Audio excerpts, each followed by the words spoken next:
আমি নিজে ওদের সমস্ত মালপত্র ভেতর থেকে বার করে রাস্তা ছুঁড়ে ফেলে দেবো। কি ব্যাপার? এখানে এত চিৎকার চেঁচামেচি হচ্ছে কেন? কি হচ্ছে রানী? আরেকটা মেয়ে মানুষ এসে হাজির হয়েছে।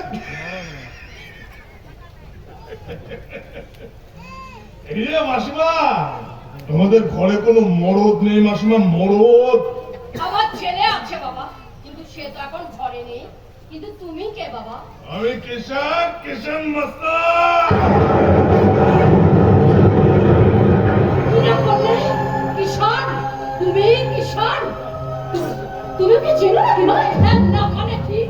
তুমি তুমি আমাদের কাছে কেন এসেছো বাবা? যদি বাঁচতে চাঁদের আজ রাতের মধ্যে ঘর খালি করে গ্রাম ছেড়ে দিয়ে দূরে কোথাও চলে যাবে। কেন বাবা অমন কথা বলছো? আমার বস মদন পান্ডের হুকুম। শুধু বসের কথাই শুনবে, এই মায়ের কথা শুনবে না?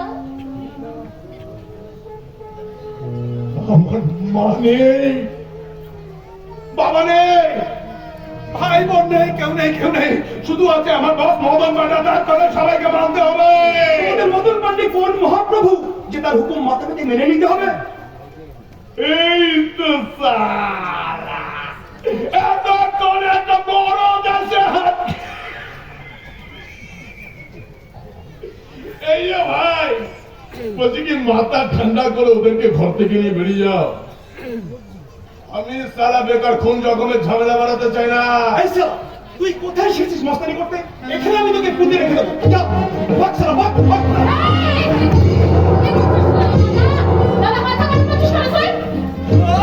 সালা তুই কিষানে করে হাত দিয়ে দিস, হাত তো লাশ করে দেবো।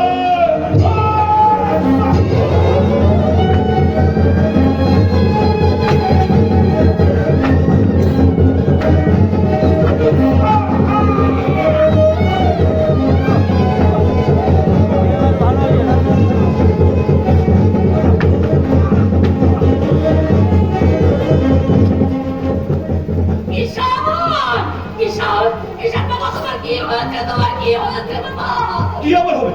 মদ খেয়ে আউট হয়ে গেছে। ও দু হাতে মাথা চেপে ধরে যন্ত্রণায় ছটফট করছিল। নিশ্চয়ই ওর মাথায় কিছু হয়েছে। ওরে ওরে তোরা সবাই মিলে ওকে